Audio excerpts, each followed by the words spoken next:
ito lang sa totoo lang ha mga kapatid, hindi naman madaling makalimot eh. Alam mo kung anong gusto ni Lord na makalimutan mo? Hindi yung karanasan mo eh. Gusto ni Lord makalimutan mo yung pain na nararamdaman. Yung pain kasi, yan yung magkahalukay pa rin ang kaluluwa. At kapag hinalukay yan, kahit katagal na panahon yan, hanggat hindi mo hinaalaw si Lord na kumilos, I tell you, bitterness na rin.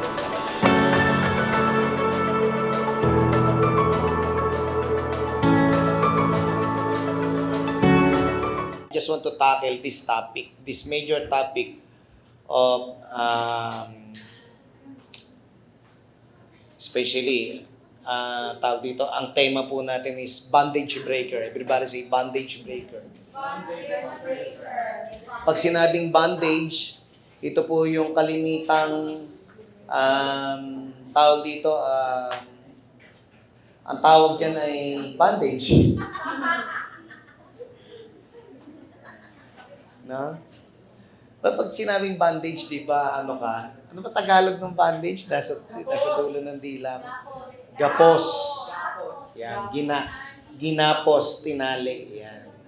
At yung gapos na yon ay ating pong wawasakin. Bandage breaker. Everybody say bandage breaker. Alam mo, pag ganyan ang usapan, no, parang sa totoo lang medyo yung iba ayaw pag-uusapan, lalo na mga usapang emosyon. Dahil sasabihin na naman ng iba, pinaalala na naman ni Pastor ang aking mga nakaraan. Yung mga sakit na aking pinipilit na kalimutan. One of the rules for breaking the bondage, no, in our lives is you need to be healed. Amen. Lalo na kung ang mga nakakasakit sa atin ay ating pong mga minamahal. Kanina, bago pumunta po dito, nakikinig na naman ako ng papadudot story ng barangay LS. Mga kwentong buhay sa sa mga usapang buhay-buhay, no? And doon sa istorya, may babae na inaabuso ng kanyang asawa, gulpi sarado, laging ginugulpi, pinagbubuhatan ng kamay. Ang tawag po nila doon ay battered wife daw. Sabi ko, bakit tinawag na battered wife? Di ba may battered shrimp, may battered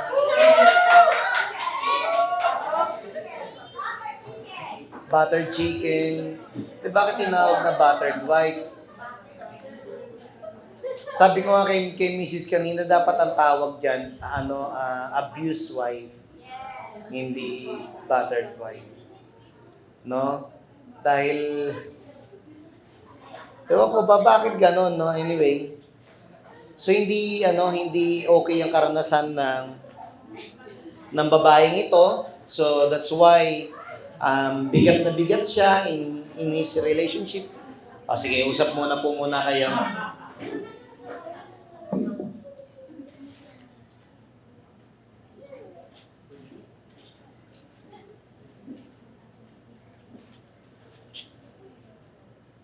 Okay na kayo?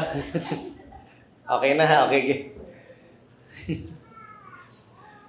So pag-usapan po natin to, inner healing. Everybody say inner healing. Inner healing. Kaya siguro ang nakatabi mo, ayaw ng demonyo talaga itong topic na to eh. Kaya pag kinausap ka ng katabi mo, sabi mo sa katabi mo, hindi ka makakalaya, kapatid. Pag maligalig ka. No? Sige, pag-usapan natin to, inner healing. Amen? Ayan, inner healing. Ganda ang ganda ng ginawa mo, kapatid. Thank you so much. Basag na puso. Ayan, inner healing. May pag-asa pa bang mabuo yan? In Luke chapter 4, verse 18, sabi diyan, "The Spirit of the Lord is upon me, because He has anointed me to preach the gospel to the poor. He has sent me to heal the brokenhearted, to preach deliverance to the captives, a recovering of the sight of the blind, and to set a liberty, no, liberty them that are bruised. Amen. Purihin ng Diyos sa pagkakabasa ng kanyang salita. Let's pray. Father, thank you so much for this moment. I pray, Lord, for the divine intervention of the Holy Spirit, Lord God, in our heart. And I pray also, Lord God, na sa mga oras pong ito, Panginoon, yung mga bagay na kailangan mahil sa aming pong puso at sa aming pong kaluluwa, Panginoon, ay magkaroon ng kasagutan sa mga oras pong ito, Panginoon, sa pangalan ni Jesus. At anumang gawa ng dyablo sa oras na ito, Lord God, ay aming pong winawasak. In the mighty name of Jesus. In the mighty name of Jesus. And everybody say amen. Sabi mo sa katabi mo, huwag ka magpapakarga sa demonyo ngayon. Makinig kang maigi kay Pastor. Amen? Hello? Amen. Sabi mo sa katabi mo, just relax and listen. Relax, no? Relax ka lang. Just relax and listen. Now, tingnan po natin to. Pag sinabing inner healing, many of the people are tawag dito, they want to be healed, especially emotionally. Amen. Sino ang hindi ayaw na gumaling? Sino pala ang may ayaw? Sorry. Sino ang may ayaw na gumaling? Lahat po tayo gusto nating gumaling kapag meron po tayong mga sugat na kailangan pagalingin. Amen. Hello. Sino po ang may ayaw na siya po ay makalaya dun sa kanyang pain? Di ba lahat po tayo gusto po nating makalaya, not unless paborito mong sarili mong pasakitin. Nandiyan pa po ba tayo? Amen. Amen? So that's why, maraming mga tao gustong-gustong gumaling, pero ayaw mag-undergo ng healing process. Hello? Kasi di ba, ang daming may sakit, ayaw pumunta ng ospital. Di, ayoko, dito na lang ako sa bahay. Bahay Jessic lang yan. Nandiyan pa po ba tayo? Maraming gustong gumaling pero ayaw mag-undergo ng healing process. Amen? You know, every physical sickness and diseases, isa sa natuklasan ko sa ministry ng deliverance, kanina narinig ko habang nagtatakal kayo ng impartation class, I've heard a word, deliverance. And we have a lot of story about that. At nagsisimula, mga kapatid, I just want to give you some background about physical sickness. Nag-i-start lahat ng physical sickness from our sickness in our soul. Nag-i-start lahat sa karamdamang kaluluwa. Nandiyan pa po ba tayo? Amen? Nag-i-start lahat sa karamdamang emosyonal. So kaya kapag na-depress ka, na-stress ka, nagkakaroon ng hormones, nagkakaroon ng shifting sa hormones mo, nabubuhay yung mga cancer cells, na shake sila, nati-triggered sila until to the point na dumating sa punto ng buhay mo, magkaroon ka ng cancer. At maaring ikamatay mo pa yung physical sickness na yon. Nandiyan pa po ba tayo? Especially napakaraming karamdaman ng medyo mahirap pagalingin. Pero alam niyo po ba, mga kapatid, sa totoo lang, kapag okay ang kaluluwa mo, mabilis yung process to heal your physical sickness. Kaya kailangan lahat in good vibes ang iyong kaluluwa. Nandiyan pa po ba tayo? Now, pag-usapan po natin yan. Wounds may come from any following of this combination of it. Ano-ano po ba ito? Tignan po natin to. Number 1, sa letter A, painful experience or trauma. Amen. many of us are traumatized pagdating doon sa mga bagay na nangyari before and then ayaw mo na mangyari ngayon. Nandiyan pa po ba tayo? Amen. Ako po one of my fear, no, is yung sobrang taas. Kaya nga takot na takot ako sumakay nung Ferris wheel ng Tagaytay at saka ng MOA. Nangangatalang tuhod ko diyan, no? Takot na takot ako pero gusto kong makalaya diyan kaya lagi ko sumasakay. Pero still, sakay ako na sakay, ganun pa rin yung pakiramdam. Yung talagang na-nervousin ka, lalo na yung paligid ng sinasakyan mong Ferris wheel ay transparent. Kita mo yung ilalim nung tinatapakan mo, kita mo yung paligid, lalo na pag nasa sobrang taas ka na, alam mo yung, ang naiisip mo lagi is final destination. Baka maputol yung kadena, baka mawasak yung mekanismo, biglang, ay, panaginip lang pala yon. And then pagkagising ko, sasabihin ko, huwag kayo sumakay dyan. Final destination talaga. Hello, yan, kakapanood mo ng horror yan eh. Hello? Nandiyan pa po ba tayo? Ano pa? Yung mga nakakatromang sitwasyon na kapag nakagat ka ng aso, sa tuwing makakakita ka na ng aso, hindi na maganda yung pakiramdam mo. Hello?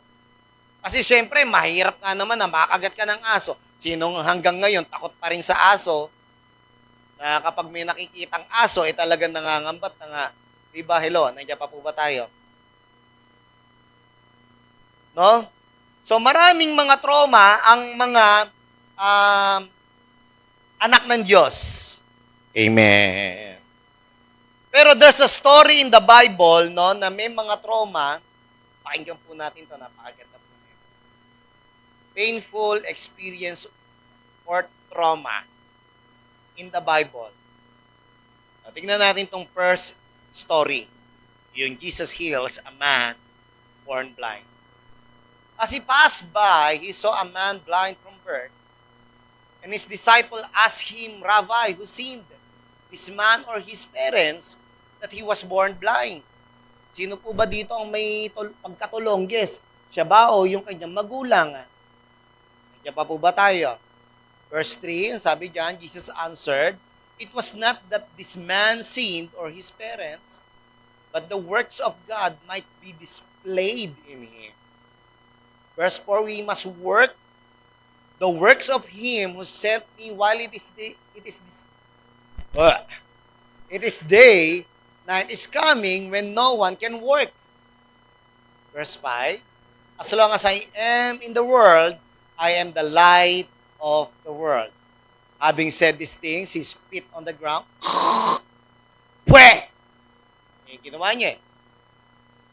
And made a man. Sa pamamagitan ng kanyang laway, gumawa siya. Pwe! Kinuha si putik.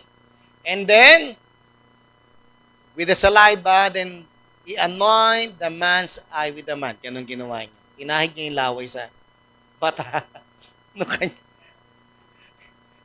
Nagulat ka, no? Walang laway yun. So, yung laway, ipinahid sa mata.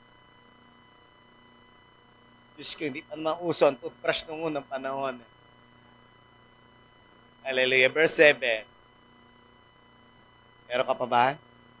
And he said to him, go, wash in the pool of Siloam. Alakad, lumarga ka down. At ikay maghilamaws. Diba?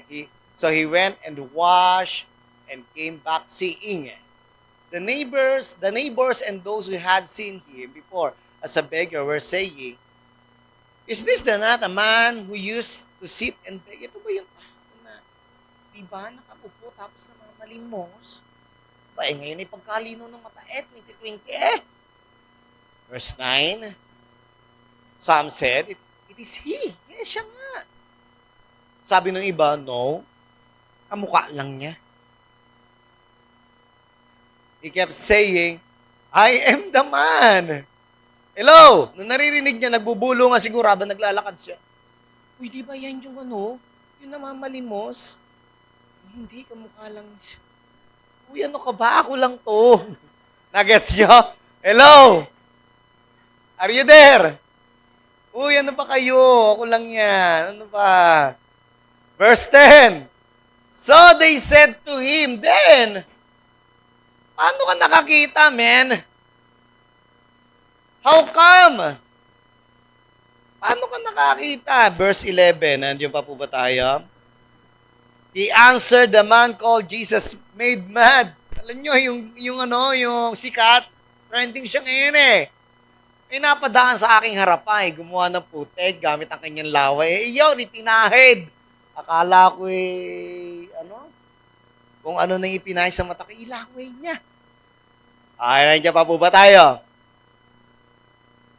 So I went and washed and received my sight. Kaya nung katapos kong linisin yung laway niya, pinahid sa mata ko, ako ay nakakita. Then said to him, where is he? Nasaan siya? He said, hindi ko alam. Hindi pa naman ako nakakakita nung time na pinagaling niya ako. Natural, nung naghilamos ako, wala na siya. But the main purpose of the story is this. The question is, sino ang nagkasala dito? Sabi ng mga disciples. Teacher, according to the story, sabi niya, sino nagkasala dito? Siya po ba o yung kanyang mga magulang? Kasi in the story of the Bible, ang history ng mga ganyang tawag dito, yung mga ganyang karamdaman, lalo't lalo na isinilang kang bulag, ang history sa kanila niyan, it's either may curse yung pamilya mo kaya ka isinilang na bulag, or nagkasala ikaw kaya ka nabulag. Why? Because supernatural thing is very normal. Everybody say normal. Lalo't lalo na sa Israel. Amen.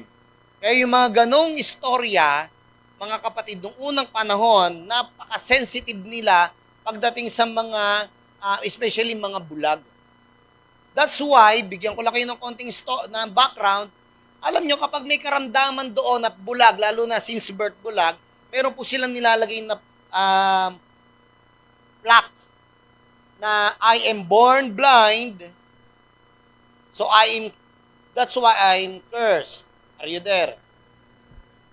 So that's why magtataka ka, anong koneksyon ng pagkabulag niya doon sa kasalanan ng magulang niya or sa kasalanan niya? Nandiyan pa po ba tayo? Salamat sa mga nakikinig sa akin sa bandang kanan. Nandiyan pa po ba tayo? Nandito na ako uli sa gitna. So, ganun po yung senaryo, no? Dahil ang trauma araw-araw, may bigla na lang, no, isang Jesus ang pangalan, dadaan sa harap niya, bigla duduwak. You know why?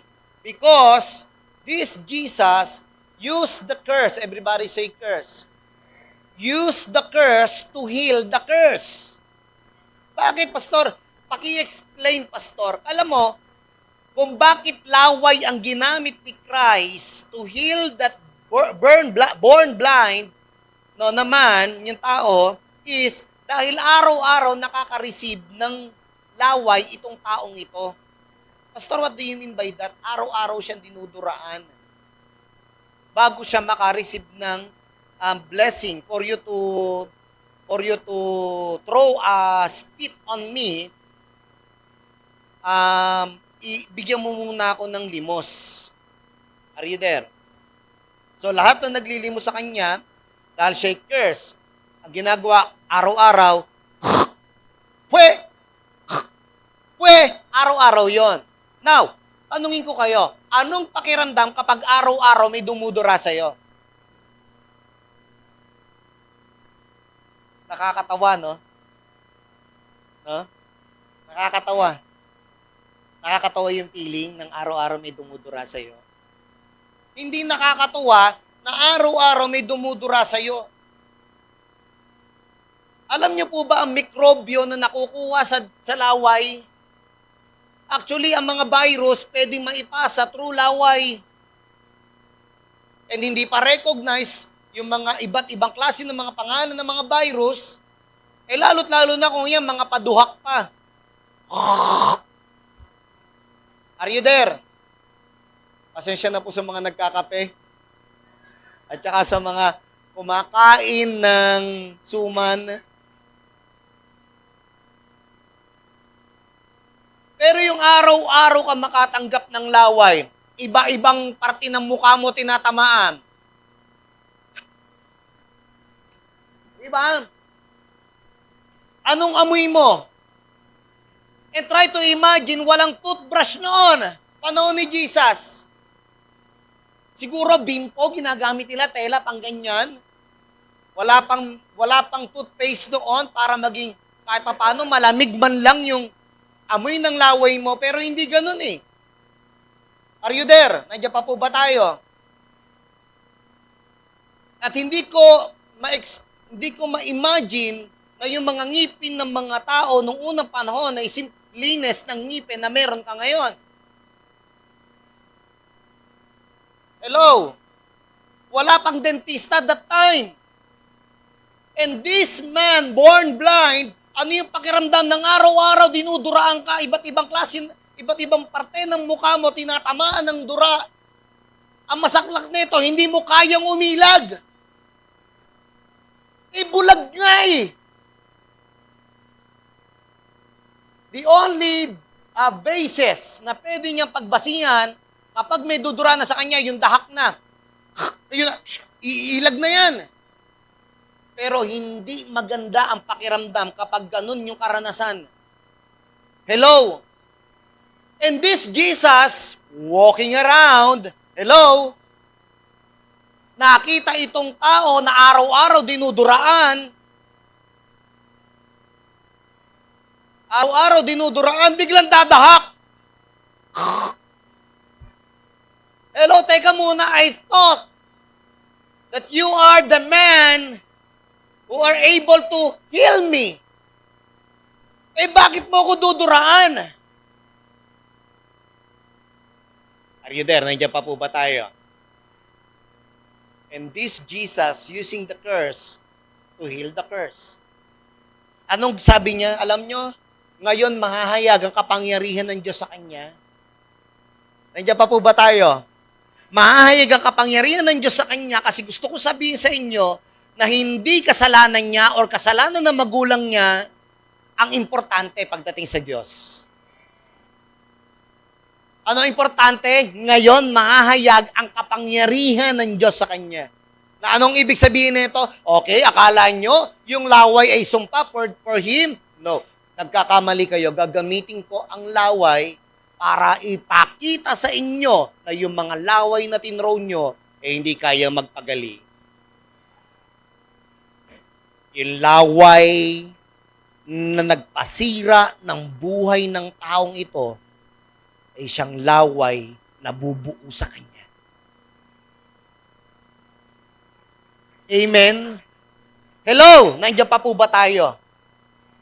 So ito yung mga painful experiences na ano natin sa Bible, na itong taong to, kaya nung nakita siya, di ba yan yung bulag na namamalimos? Ay, hindi ka mukha lang. Yan ka ba? Ako to. Hello? Sino pa? Tignan po natin to. Tignan natin tong leper. Yung storya ng leper in Matthew chapter 8 verse 1 to 4. And he came down from the mountain. Great crowds followed him. And behold, a leper came to him and knelt before him, lumuhod, saying, Lord, if you will, you can make me clean. Everybody say, if you will, you can make me clean. Verse 3, and Jesus stretched out his hand and touched him. Kasi yun yung mga sinisigaw ng mga nagpo-flow sa healing eh.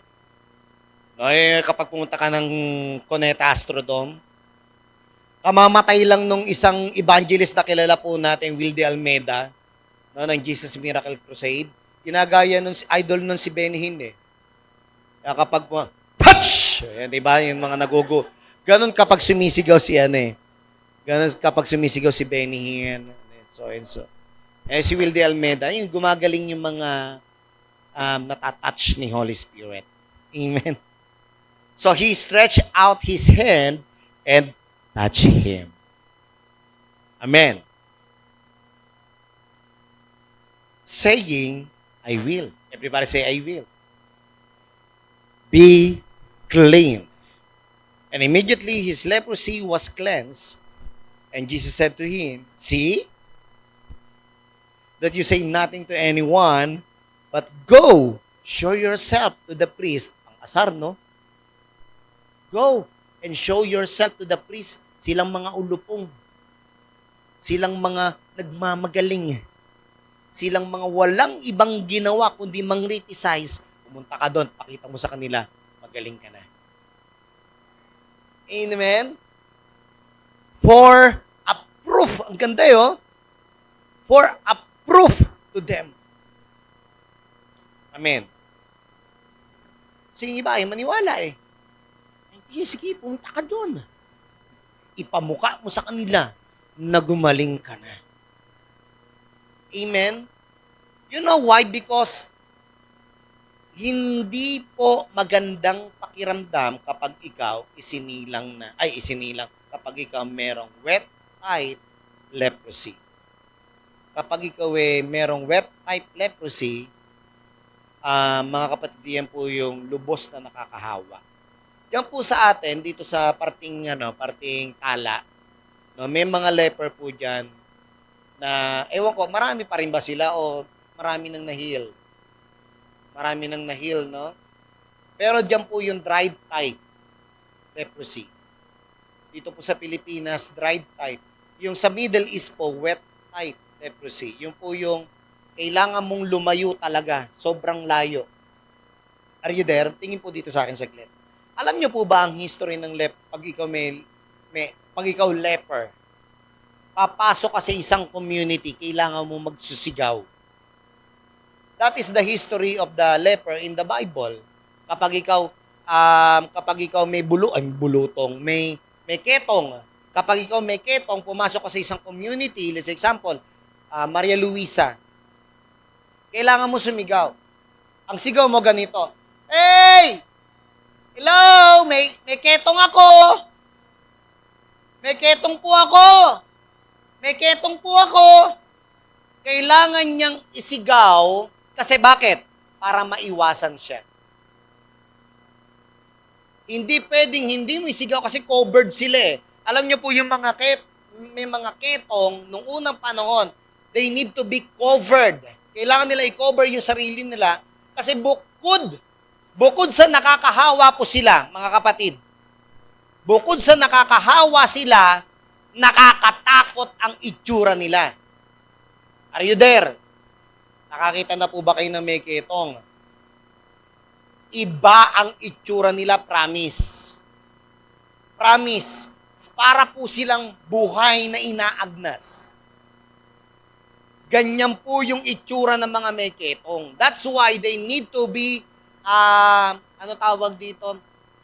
maging concerned sila doon sa papasukin nilang community. They need to shout, may kleper ako. Ay, may kleper ako. May ketong ako.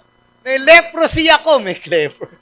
May leprosy ako. And so. Hello, are you there? At kapag nakita nila yung mga tao na iniiwasan sila, tingin po sa akin saglit, masayang pakiramdam. Hello? Anong pakiramdam ng maraming tao lumalayo sa'yo? Discriminated ka. Hello? Discriminated ka kapag may sakit kang nakakahawa. Hello? Are you there? Ang dami, iiwasan ka. Hindi ka didikitan. Hindi ka, alam mo yun, ang daming iaano sa'yo ng mga tao. Alam mo, nung unang panahon, kapag leper, binabato nila. At mas maigi pang mamatay ka na lang. And then, this leper asked the Lord, sabi niya, if you will, then Jesus answered him, I will. Everybody say, I will. Alam nyo, wag niyong tanungin si Lord kung kalooban niyang gumaling kayo, kalooban niya talaga. Amen? Kalooban ni Lord magpagaling. Hindi yung, Lord, kalooban mo bang gumaling ako? Ay, kaya hindi ako gumagaling kasi hindi will ni Lord na gumaling ako. Diyan ka nagkakamali. And this is the proof text that our God, Jesus Christ, wants to heal every sickness and diseases. Amen? But, this is not a physical sickness lang. This is a sickness of the soul. Ang hirap ng iniiwasan ka ng mga tao. You need to shout para lang, hello. Gaano pa? Kasi kapag hindi sila sumigaw at nakita na merong katabi na may leper, kapatid, papatayin sila. Para makaiwas ang tao, mabigyan ng pagkakataon na makaiwas sila, sisigaw sila na meron po akong ketong, lumayo kayo sa akin, meron po akong ketong. Ganyan ang pakiramdam ng mga taong may sakit noong unang panahon. And this Jesus touched him. He stretched his hand. Hello! And touched him. He said, I will. And this man, sabi niya, see that you say nothing to anyone, but go. Hello? Are you there? Patunayan mo na gumaling ka na. Ganun lang kasimple ang ating Panginoon. Yan yung mga painful, ayan, no, nakita nyo po yan yung sample ng keto. Salamat kapatid. Hindi po talaga pwedeng hindi ka sumigaw. Kaya covered po sila eh. Covered po ang mga taong may keto. Hindi po sila pwede. Yung mga laman nila, yung buto nila na nadideform, masakit ang meron yan. Masakit ang meron. Hindi magandang pakiramdam. And I hope ma-feel nyo tong mga taong nakaranas na ito. No? Ma-feel nyo yung kanilang pakiramdam, gaano kabigat sa damdamin ang meron ka niyan. Masakit sa pakiramdam. Amen? Hello? Yan yung some of the istorya sa Bible, no? Some of the story in the Bible na tawag dito, yung may mga painful experience or trauma sa buhay. Ano pa? Letter B, satanic influence. Everybody say satanic influence. Andiyan na po ba tayo? Are you excited? You know, hindi man po, dito kasi sa Pilipinas, masyado tayo. Ang Pilipino po ay combination ng pagan Catholicism and Roman Catholicism. Pag sinabing Roman Catholicism, wala po silang practice ng paglapit sa mga, tawag dito, sa mga albularyo or paniniwala sa mga espiritista or mga mangkukulam. Pero karamihan po sa mga karamihan sa mga Catholic here in the Philippines still believing in pagan ritual. Amen. That's why, hindi ko lang alam kung bakit, ewan ko kung may mga pare na pinagagalitan yung kanilang mga member na wag gumawa ng ganito. Amen. Hindi ko alam kung pinagbabawalan nila. Alam nyo po ba, umikot lang po kayo dyan sa Quiapo Church. Ang dami po mangkukulam sa paligid. Doon, pagtanong-tanong lang kay sino po dito yung nangkukulam, may lalapit po sa inyo. Yes, meron. At meron po ba ditong espiritista? May lalapit po sa inyo. You can ask them. Ang dami po nagbebenta doon ng anting-anting at agimat.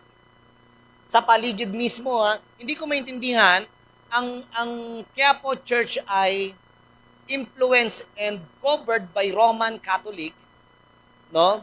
Pero yung nakapaikot dun sa church na yon, ang daming pagano.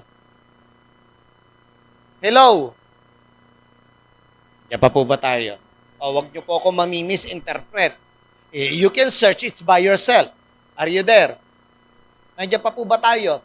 It's not, hindi po yan belief ng mga Christians.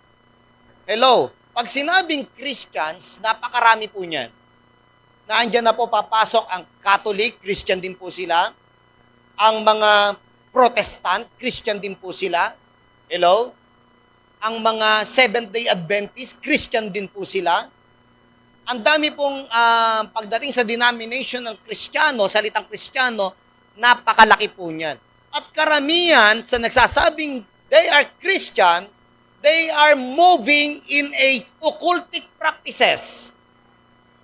Like, paglapit sa mga albularyo. Sino po dito gumagawa pa rin po niyan?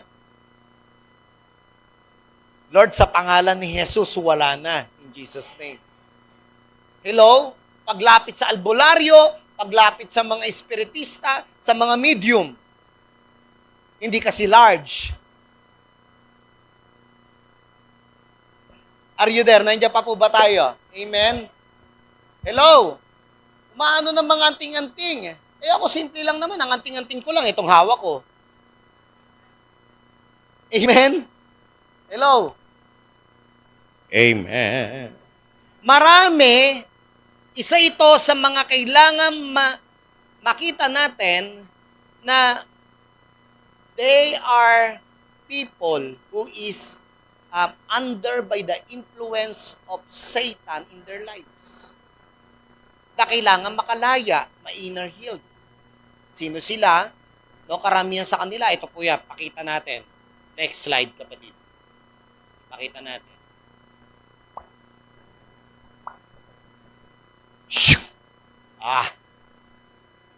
Kailangan may effects. Tingnan po natin to. Use of robes, candles, and or knives. Yan po yung mga ritual ng kasama po ang suicide actually sa demonic influence or demonic practices. Why? Because suicide is created by occultic practices na you need to cut your life. Actually, it's demonic. Amen. Ayan yung robes, gagamitin mo pang bigte. Yung pa, minsan yung mga candles na gumagawa yung iba na pinaiikot sa kanyang pananalangin. Na meron pang mga, mga rituals na ginagawa sa loob ng pentagram. Mga demonic practices, yan, kalamitan yan po yung mga nangyayari. And I believe baka some of you, meron pong ginawa niyan noon, umamin, na nakaranas. Can you raise your hand, yung mga spirit of the glass? Yes, please, be honest, kailangan po natin yan. Kailangan po natin yan, baka kasi yan ay open door why this enemy continuously moving in your life. Amen. Spirit of the ballpen, high school edition. Hello? Amen. Meron niya high school edition po yan. Kasi yung Spirit of the Glass, college edition yan eh. Diba? Spirit of the Coins, elementary edition. Spirit of the Coins, talaga naman, may mga gumagawa niyan. Diba? Ako na, dito ka, pakita, paramdam mo yung sarili ng pangalan mo. Uy, gumalaw! Mga ganyan, inside in the candle, black candle or red candles, and so and so. Ano pa? Mutilation or killing of animals or humans sa paghahandog or pag-aalay. Amen? Hello? Yung kautusan ka pa, ano mo yung dugo ng manok doon sa puno ng mangga. Dali, isaboy mo doon at baka tayo ay malasin. Nandiyan pa po ba tayo? O, sino nakaranas niya, lalo ng mga laking probinsya? Come on, you can, please. Yung magkakatay ng hayop and then iahandog doon sa puno ng mangga. Puno ng Aya sa mga buildings, kapag may tinatayong buildings, nagpapatay ng manok, magtataka ka pagkatapos ihandog, ilulutong adobo. Ha? Are you there? Alam niyo po itong photographic nude? Mababa po yan, way back, ano pa po yan eh. Ngayon kasi ginawa niya yung pornography.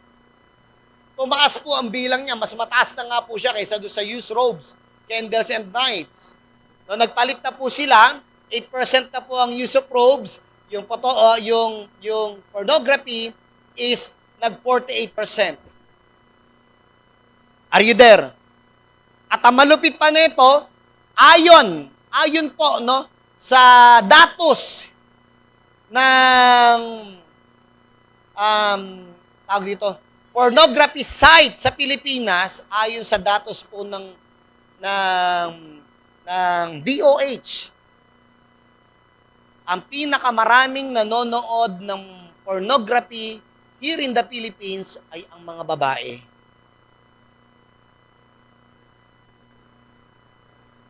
Mga babae. Kaysa sa mga lalaki. May nasasamit. You know, at least they have 68 to 72%. Mga babae. At karamihan po sa kanila, mga kabataan, young people. Amen? Nandiyan pa po ba tayo? So, nakakaano po yun ng mind. And then, to the point na kapag na-engage ka doon sa sexual immoral acts ang nangyayari, mga kapatid, please listen, magkakaroon ng pang-aabuso sa sarili to the point na makita mo ang sarili mo na wala ng halaga para sa iba o wala ng halaga para sa iyo. Ano pa? Drug abuse. Sexually abused by adults. 94%. Some of the problem na kinakaharap. Amen. And then next one, letter C, bloodline or generational roots. Amen. Pastor, totoo po ba yan? Totoo yan, kapatid. Ang sakit nga na hahawa sa dugo. Pag kami, si Carlos and si Lucas, nung inatak si Lucas, ay alam niyo po, glory to God, no? Hindi po namin ito naikikwento kasi gusto po namin magkwento. Natutunan po namin recently na huwag magkikwento during the trials and trouble times ng buhay. Amen. Ikwento mo na lang kapag napagtagumpayan nyo na. Amen. So napagtagumpayan po namin mag-asawa. Naikwento naman na siguro sa inyo ito ni Pastora Kim. So, nung na-hospital po si Lucas, yung aking po bunsong anak, no po, nagkaroon po siya ng minor pneumonia. No po, ang tanong agad ng doktor, sino po sa lahi nyo ang may asthma or may hika? So parehas kami agad. Parehas kami. Ganun ka agad. Hello, are you there? So bloodline or generational roots na nagiging problem. Amen. So hika. Are you there? Yung karamdaman nga na hawa ka paano pa isama ng ugali ng pamilya? Hello? Alam mo, ang damot-damot mo, manang-mana ka. Sino yung ganyan ng term? Alam mo yung pagiging ganyan yan? Ay, nakuha niya yan doon sa tatay niya. Ang sakit, no? Yung pagpangit yung ugali sa tatay na mamana, pero pag maganda sa nanay na mamana.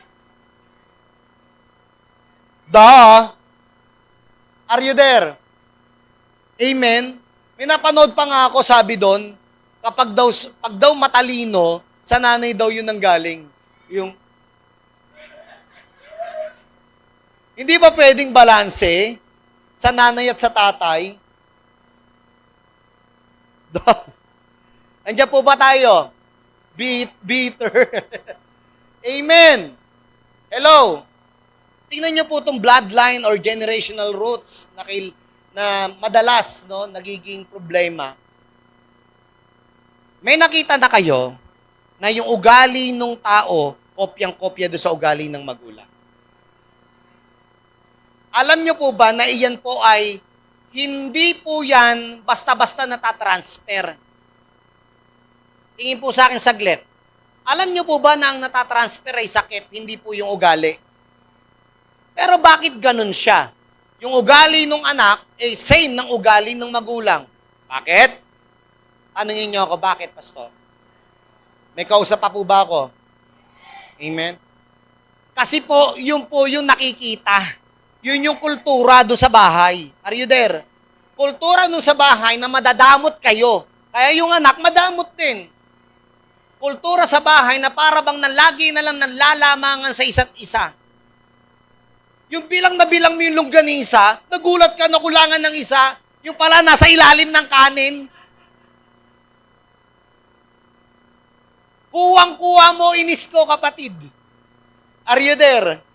Yung mga ganon, nagulangan ka sa isang longganisa kasi nasa ilalim ng kanin, tinabi.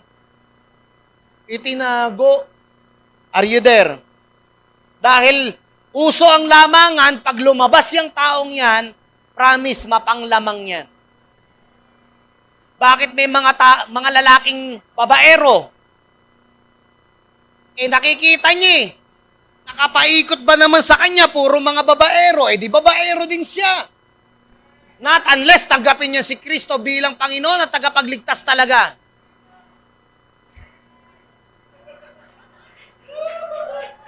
Amen! Bakit may mga babaeng kismosa? Paano nakapaikot sa kanya? Puro kismosa. Nanay niya, kismosa. Tiyahin niya, kismosa. Lahat po, mamatay na silang lahat ng mga kismosa. Sabi mo sa katabi mo, ikaw na naman yata topic ngayon. Are you there? Kaya siya tuloy, kismosa din. Amen. Tingnan niyo po ha. Curses can come upon a person as a result of practicing a certain sin. Hello? Paano nakakapasok yung curse? Kasi bakit? Because of the person who is practicing a certain sin. Napapasok kasi tuwan-tuwa at nag-e-enjoy sa sin. Amen? Hello?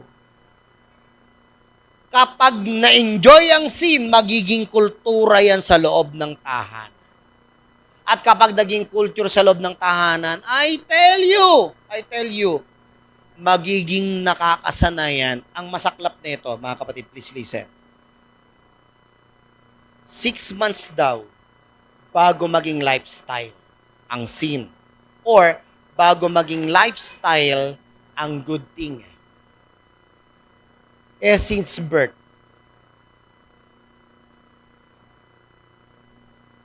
Since birth, ganun yung culture niya. Imagine mo, 6 months bago maging lifestyle ang sin, or bago maging lifestyle yung good thing. Amen.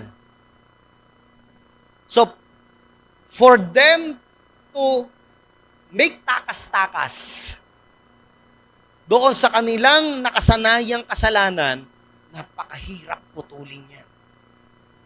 Kailangan mo ng Diyos dyan, kapatid. Kailangan mo ng Diyos dyan.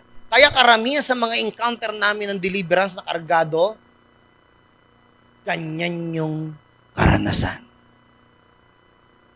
Amen. Napapasok ng demonyo. Di totoo yun. Hayaan nyo, kapag may mga deliverance cases po tayo, Isasama ko kayo. sabi ka na, Pastor naman ikaw na lang. Amen?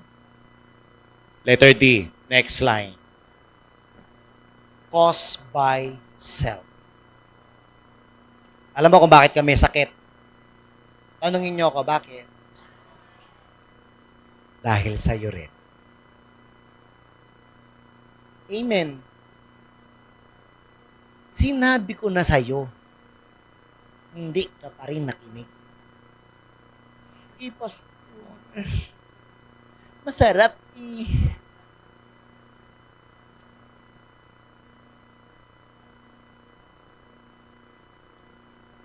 Listen, ang dami ng, alam nyo, kasama sa pagpapaganda ng glory ni Lord.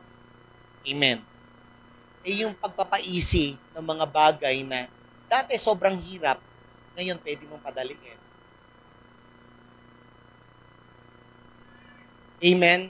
Glory to God, merong Google Map and Waze. Tama? Kapag hindi mo alam yung pupuntahan mo, you can use Google Map. Amen? Pwede ka na makarating doon sa pupuntahan mo using that. Eh wala, sanay ka sa manual. Ay hindi, walang Google Map sa akin. Ayun, inikot namin ang buong Maynila, walang Google Map. Imagine na punta namin Santa Rosa. Kamot ulo ko kay Pastor Joe kung mapapakinggan niya to. Mandadrop name ako. Santa Rosa punta namin, inikot namin Maynila. Hello. Sabi ko sa kanya, rely on Google Maps. Hindi, Pastor, ano na? Titigan ko lang yan, okay na yan. Alam ko papunta dyan. Ayun. Kandaligaw-ligaw kami sa Maynila. Sabi niya, ay, iba na pala yung daan. Ay, sarado na pala dito.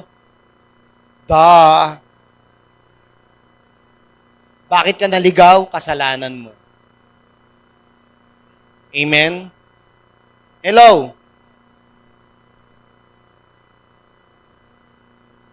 Oh, wag nyo naman ma-misinterpret. Pastor, kami yung biktima, kami pa yung mali.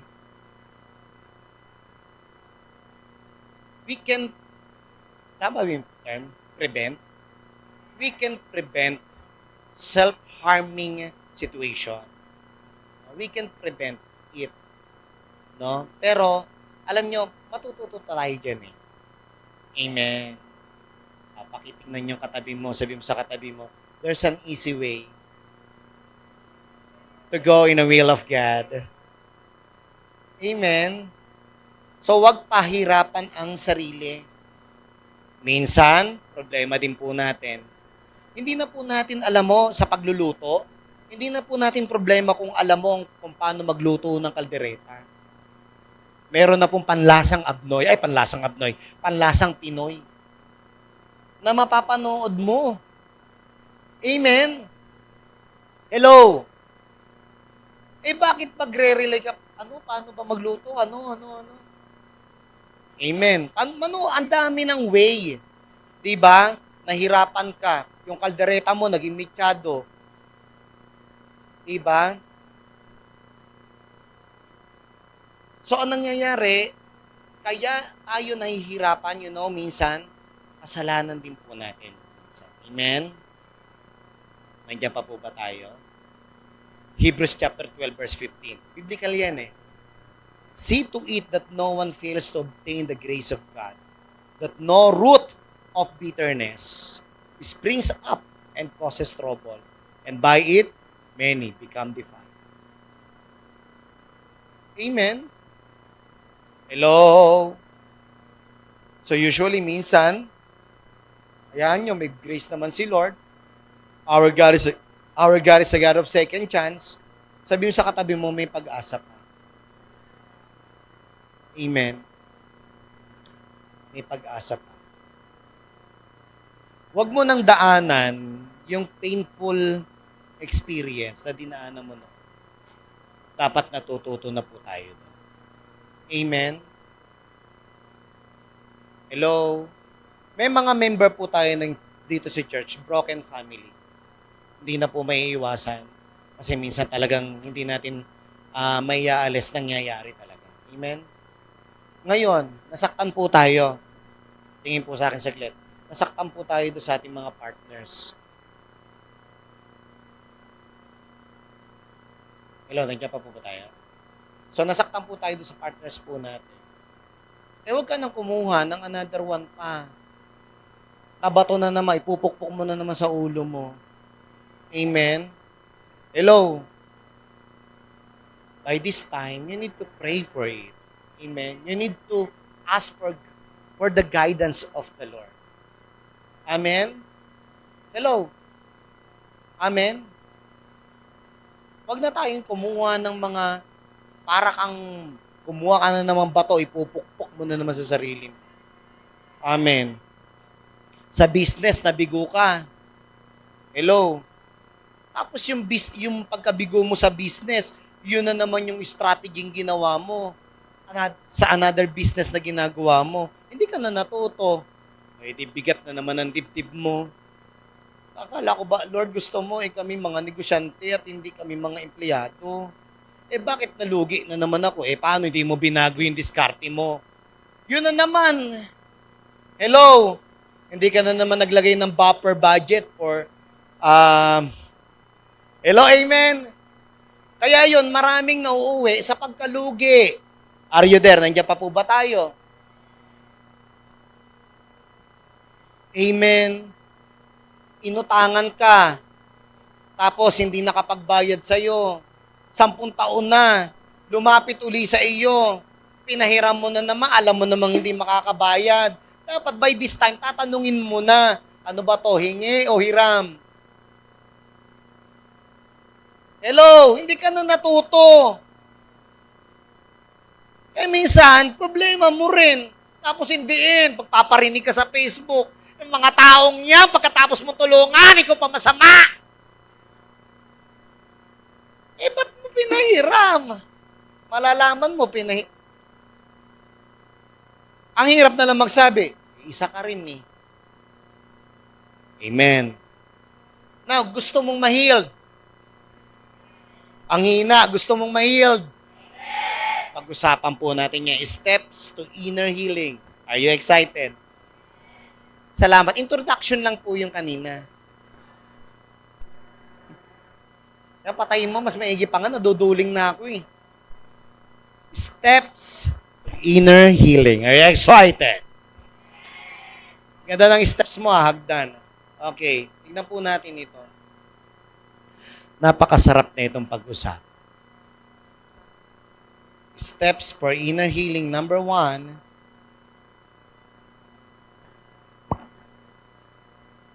believe that it is the will of God that everyone should be healed.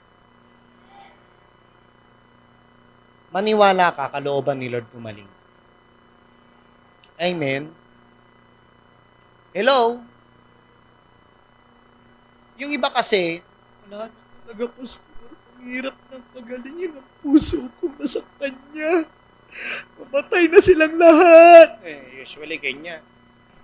Kapatid, ngayon lang yan nasasabi mo kasi in pain ka. Alam niyo po ba na totoo tong kasabihan na to na walang tama sa mga taong nasasaktan?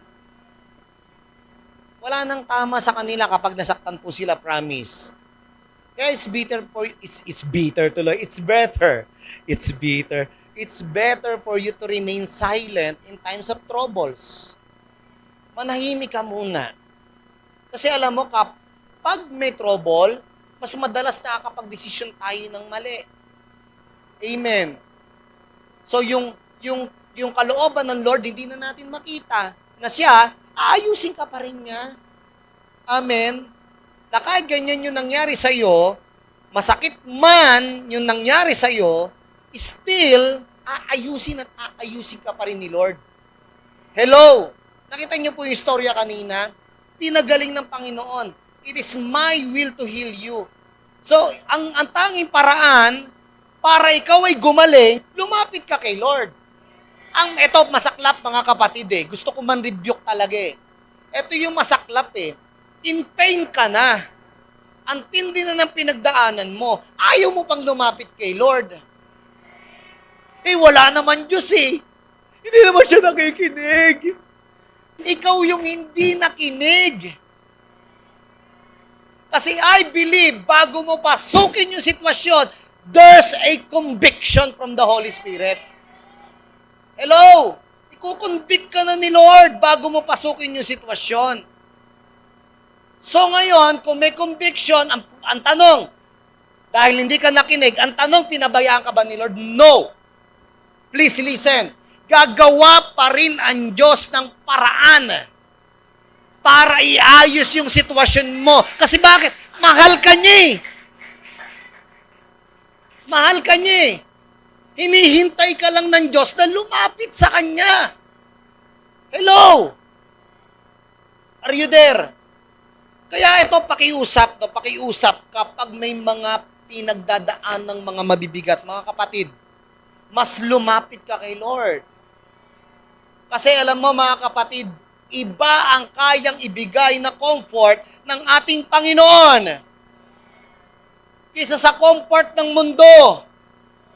Ang alak, iko-comfort ka niyan, saglit lang. Pagkatapos mo malasing, tatawag ka ng uwak. Pero saglit lang, makakalimutan mo yung problema, saglit lang. Pero sa presence ni Lord, kapag pumasok ka doon, may healing doon. At yung healing na kayang ibigay ni Lord sa'yo, I tell you kapatid, yun yung healing na walang peklat. Amen. Hello. Ang tanong, maniniwala ka ba? Yun yung requirements. Maniwala ka na will ni Lord gumaling ka. Kaya pakitignan ng katabi, sabi mo sa katabi mo, di ba? Hello? The healing that Jesus offers is not only for the physical body, but for the whole being, including both spirit and soul. Amen. Hello?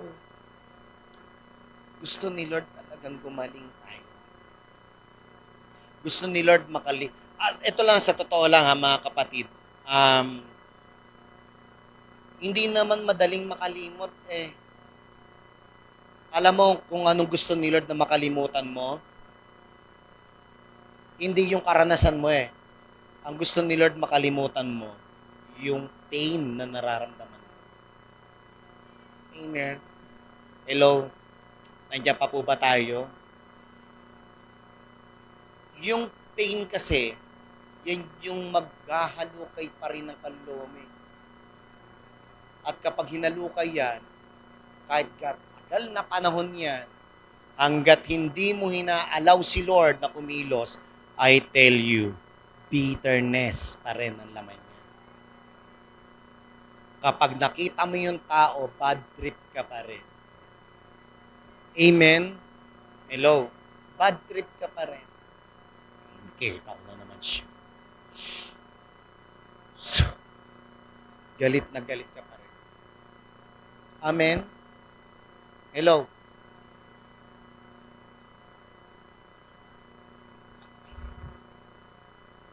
Kaya maniwala ka na si Lord kaya kanyang pagaling. Number 2, ito yung malupit. Nahirap para sa mga Kristiyano. Release the hurts, painful and fearful emotions into the hands of God. Hello? Luke 4:18.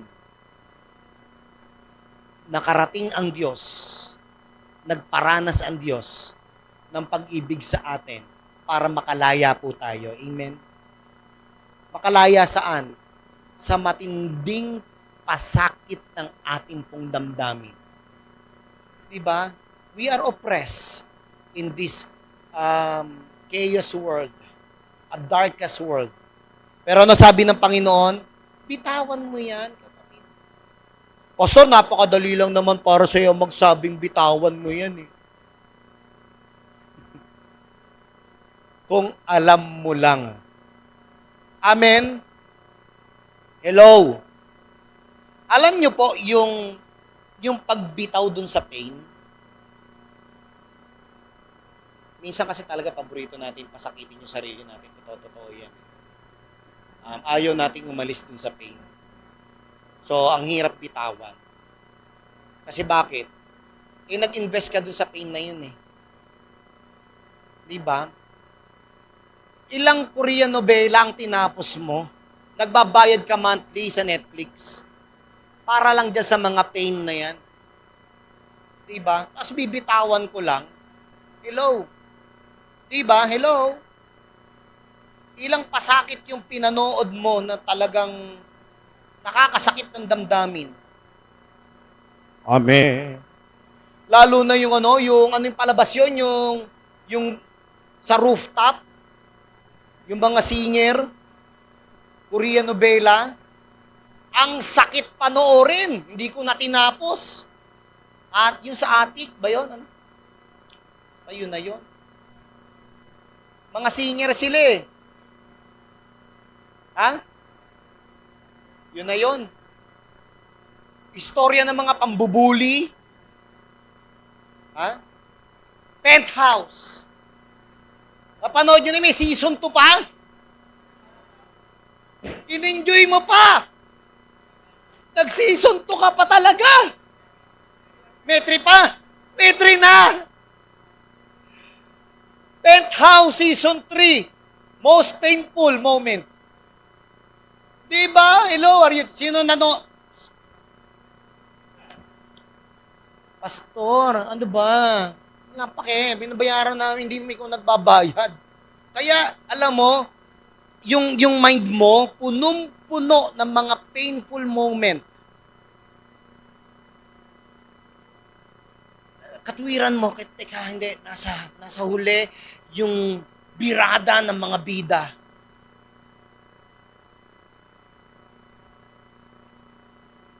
Yung birada ng yung bida, yung last 2 episode. Pero yung last 6 episode, awang-awa ka talaga.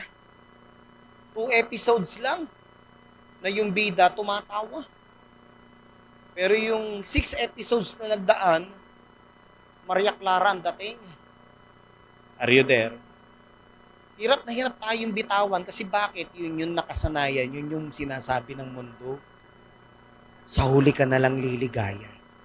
So release the hurts, painful and fearful emotions into the hands of God. Amen? Into the hands of the Lord. Bitawan mo. Are you willing na bitawan? Wedding nga. Are you willing? Bitawan natin yan. Makakalaya ka, kapatid. Amen. Yung iba kaya hindi makapagbukas ng pinto sa iba. Kasi bakit? Sinarado niya na eh. Ayoko na. Hindi na ako pwedeng umibig pang muli. Nasaktan na ako pastor eh. Hindi na ako pwedeng magtiwala. So feeling mo lahat ng lalaki, feeling mo lahat ng babae, ganun. Are you there? Amen? Ay, wala na magmamahal sa akin, pastor, kasi ganito na. Ay, no. Diyan ka nagkakamali. Amen. Hello.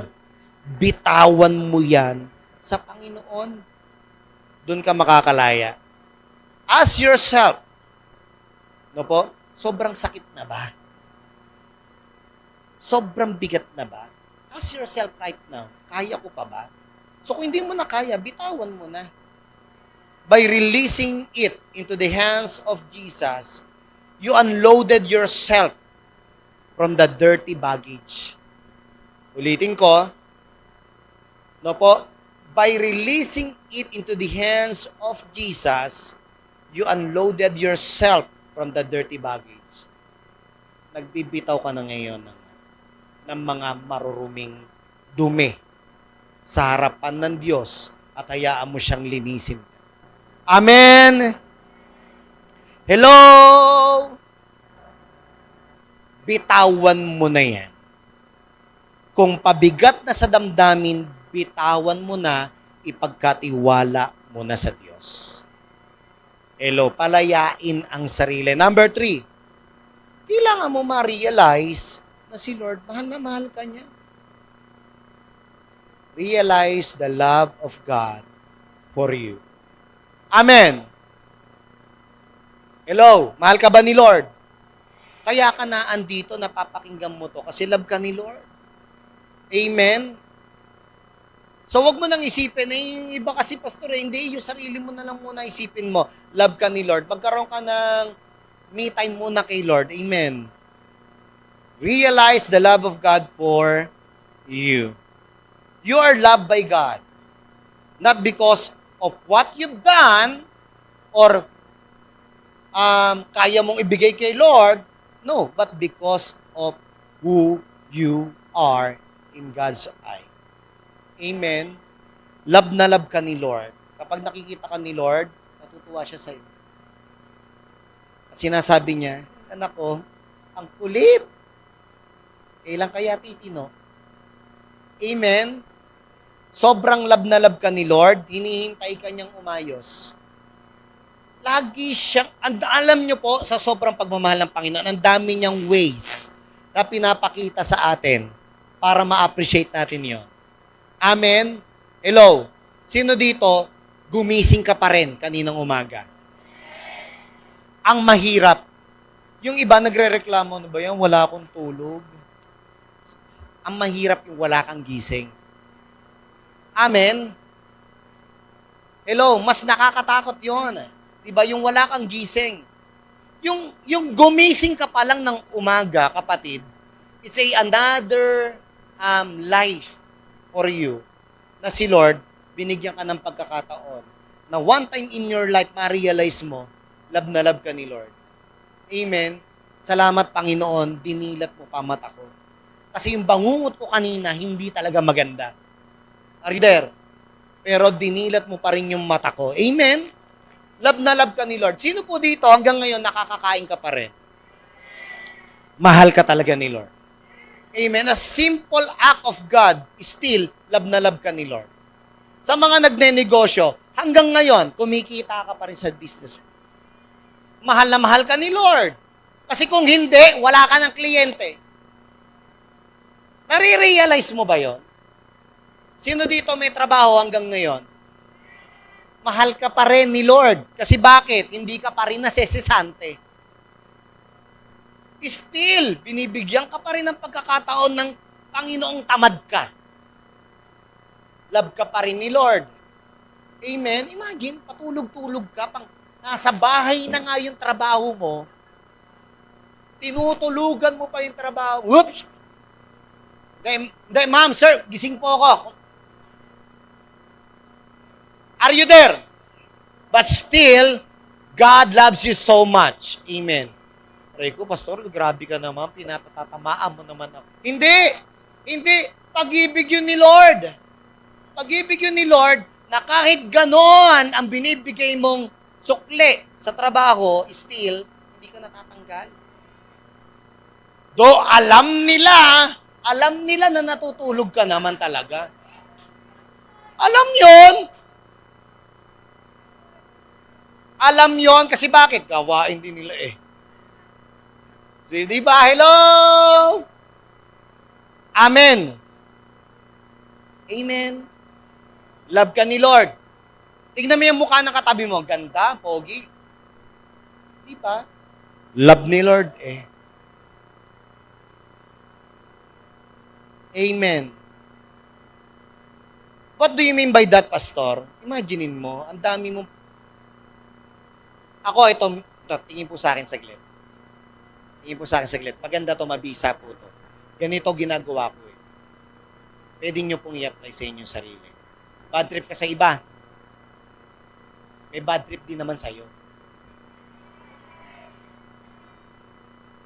Hindi, promise. This is what am I applying to myself. Bad trip ka sa iba, may bad trip din naman sa'yo. Hindi ka natutuwa sa iba, merong hindi rin natutuwa sa'yo. So ano, choice mo?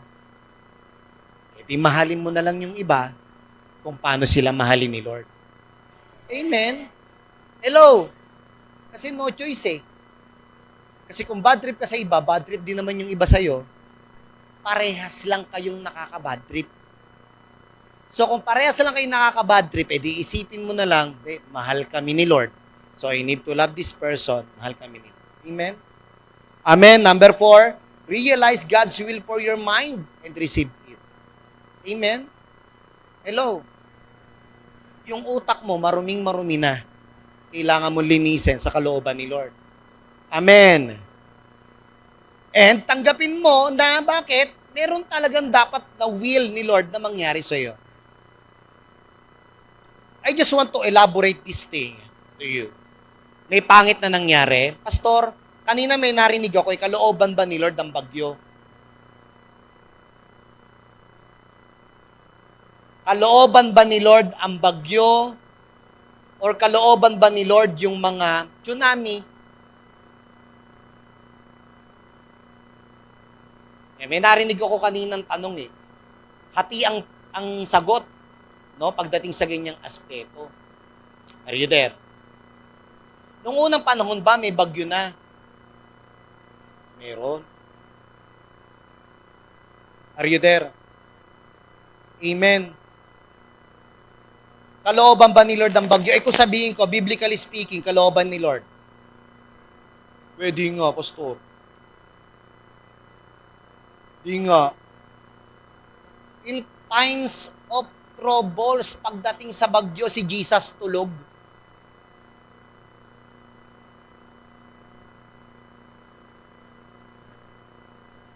Are you there? Tulog si Jesus, bumabagyo. Lalamunin na ng dagat yung bangka nila. Tulog si Jesus. Are you there? Sabi nung iba, baka nga padala pa ni Jesus yung bagyo na yon para turuan yung mga kasama niya. Are you there?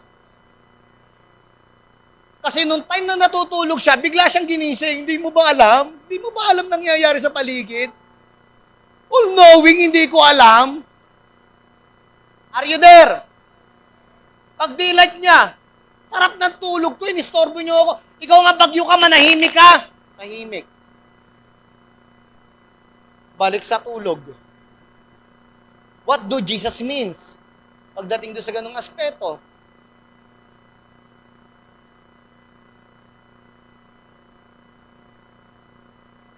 Are you there? Just chill and relax.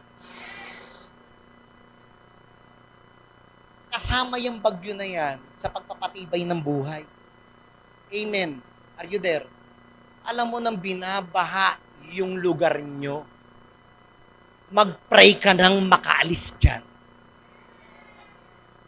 Amen. Mag-pray ka nang makaalis dyan. Lord, ialis mo na kami dito. Alam mo nang binabaha yung lugar.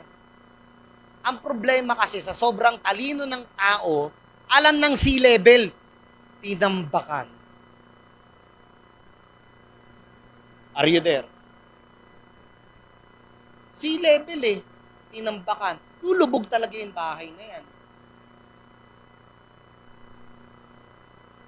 May rules, ang batas. Hindi ka pwedeng magtayo ng bahay, ilang metro mula pangpang, nagtayo ka pa rin ng bahay.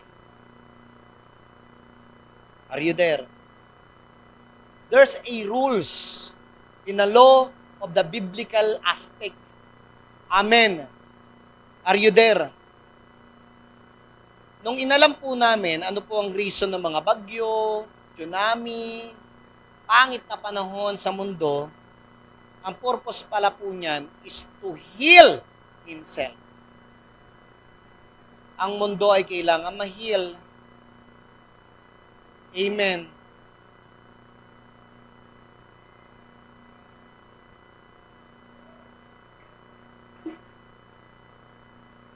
Bahala kayo kung kalooban ba ni Lord o hindi. Are you there?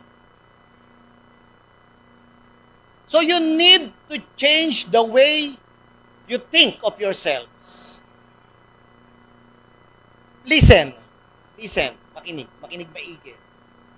Alam nyo minsan, yung mga bagay na nangyayari po sa atin, ito po makinig maigi, may tinuturo ang Diyos sa'yo. Sabi niya, lumapit kayo sa akin mga napapagalat ng mga nabibigatan sa inyong pasanin, pagpapahingayin ko kayo. Pakibuksan nga Matthew 11:28. Please, I just want to release this word. Matthew 11:28. Kapatid, ang ganda nito. Kasi ini-specific natin that there is rest. Are you there? Kapag lumapit ka sa Panginoon, makakapagpahinga ka. Please listen to this. Come to me all who labor and are heavily laden, and I will give you rest. 29. Naputol kasi Meron 29. Take my yoke upon you and Sabay-sabay. And learn from me. So in short, kapag lumapit ka sa Kanya, ibang rest ang ibibigay niya. Amen. In short, kung nabibigatan ka dun sa pinagdadaanan mo, meron siyang gustong rest na ipaunawa sa'yo. Kailangan mong pasanin yung alin? Yung yoke niya. Kasi yung yoke niya, doon mo mababasa yung learning. Doon mo makukuha yung learning. Amen. So in short, kapag lumapit ka sa Diyos, may kapahingahan. Yung kapahingahan na yon, mga kapatid, ay pagtuturo galing sa Diyos. Tuturuan ka niya. Kasi bakit? Sanay ka sa learning ng mundo eh. Eh iba yung learning ng Diyos. Imagine mo, ang learning ng mundo, tingin po dito sa akin saglit, kapag sinampal ka, gumanti ka, learning ng mundo yan. Pero kapag lumapit ka daw sa Kanya, kapag sinampal ka, iharap mo pa yung kaliwa. O, ano yun? Inabuso na ako, pastor. Ginawa na ako ng masama, pastor. Still, sasabihin mo, patawarin ko.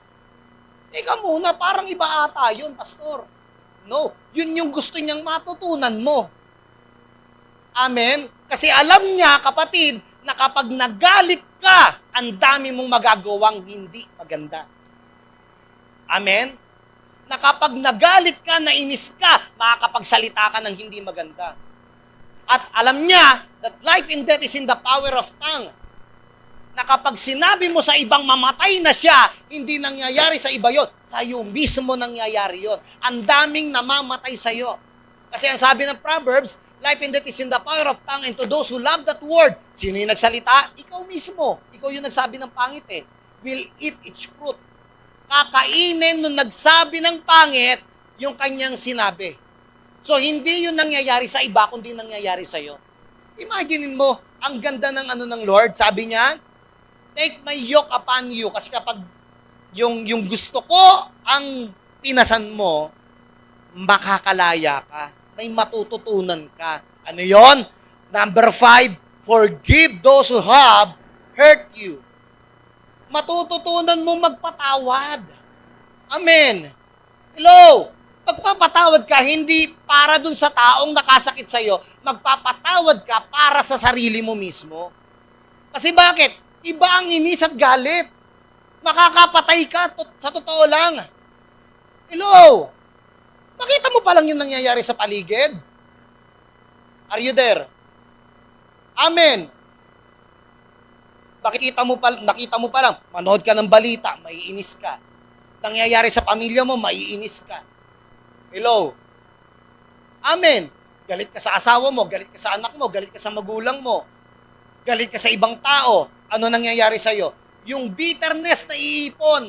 At kapag naipon, natotrauma ka, umiiyak ka buong magdamag, hindi ka makatulog sa gabi sa kakaisip. Sa diwa ko, ikaw na lang ang laging panaginip. O bakit ba namang siyang laging laman ng isip ko?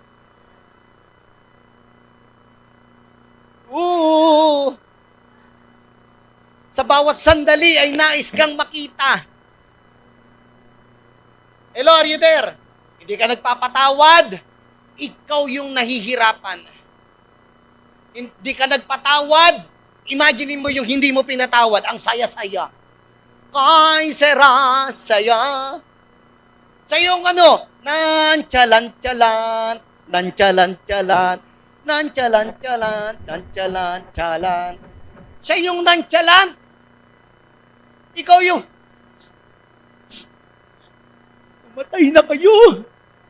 Ikaw yung nasa loob ng kwarto, nagmumukmok, hindi ka kikilos ng kung ano-ano. Hirap ka magluto ng masarap. Inis ka. Lasunin ko kaya itong mga to.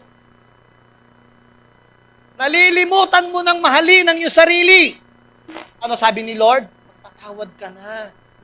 Hindi para sa kanilang mga demonyo sila. Magpatawad ka na para makaranas ka ng langit na pakiramdam. Amen? Hello? Amen. Gulatin mo sila. Hello? Gulatin mo sila na, uy, wala akong paki. Kahit anong ginawa nyo sa akin, still, wala akong pake. Anak ako ng Diyos. Kung kargado kayo, kargado din naman ako ng banal na Espiritu Santo nga lang. Amen? Patawarin. Patawarin. Amen. Pastor, ilang beses kong patatawarin? 70 times 7.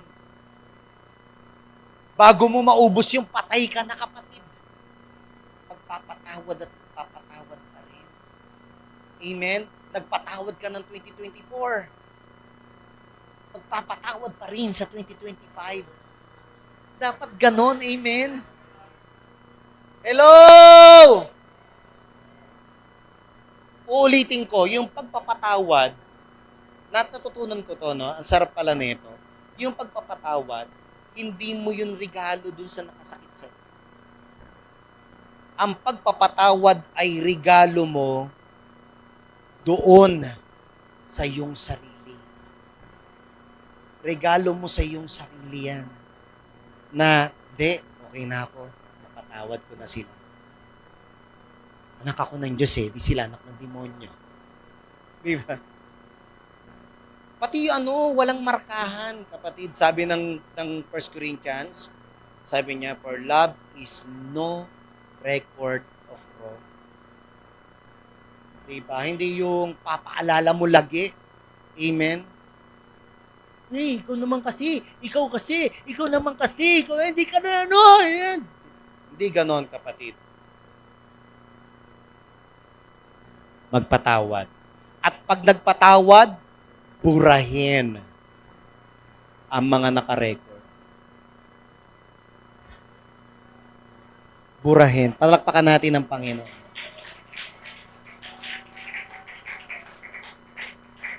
Kasi bakit? Kapag nagpatawad ka, next, tignan mo pag pinatawad mo yung sarili mo, masisimulan mo nang makita kung paano ka tignan ni Lord.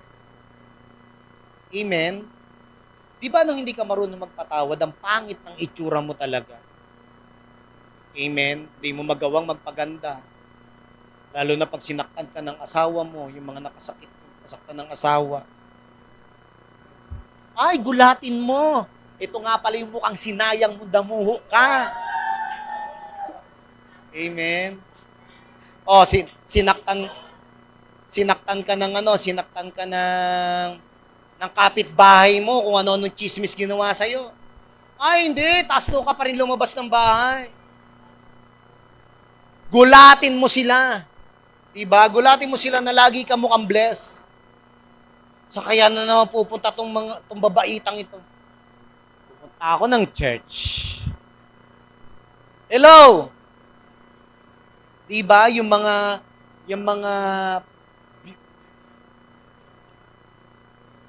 kita nga, hindi ko mabitawan. Yung mga tao na kung ano-anong mga ginagawa sa yung istorya, gulatin mo sila. Diba? Gulatin mo sila na, hello, sorry, hindi ako yung tinutukoy nyo. Hindi ako yan. Iba ang tingin sa akin ni Lord. Maganda ako. Pogi ako. Hello? Simulan mo ngayon tingnan yung sarili mo kung paano ka tingnan ito. Napakaganda ko talaga. Napakapogi ko talaga. Yung mga nakagawa sila ng hindi nila deserve ang ganitong itsura.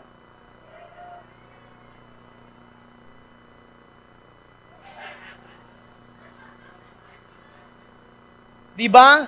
Mawawala yung moment of pulwalling mo. Mawawala yan. Diba? Hello? Makikita mo yung sarili mo. Ang dami kong nasayang na oras.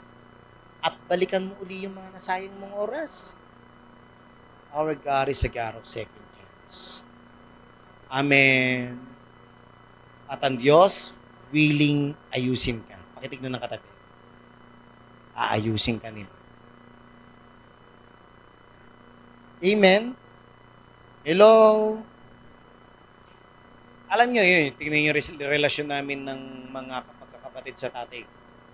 O still, ang ganda ng ginawa ng Panginoon. Inayos ng Diyos. Amen? Sobra kaya galit ko dyan sa tatay kong yan. Hello? Haling-haling, masampal ko talaga. Sasampalin ko, tapos lalagyan ko ng mga blade yung kamay ko. Pero hindi eh. Sabi ng Panginoon, magpatawad ka. Diba? Napatawad. Amen? Yung mga taong nagsasabi sa akin noon na, ay, ikaw, Pastor Eman, kapag ikaw, hindi nagbago, hindi ka magtatagumpay sa ministry, and so and so. Ang daming nagsalita sa akin na hindi maganda. Sinimulan ko tignan yung sarili ko kung paano ko tignan ni Lord. Ito tayo. Amen. Inayos ng Panginoon. Amen. Hello? Sabi mo sa katabi mo, may pag-asa. Kapag titignan ko po yung itsura ko doon sa mga kabatch ko dati, mga kabatch ko sabi ko, salamat sa Panginoon, mahal niya. Pag titignan ko talaga yung itsura ko sa mga kabatch ko dati, ang layo.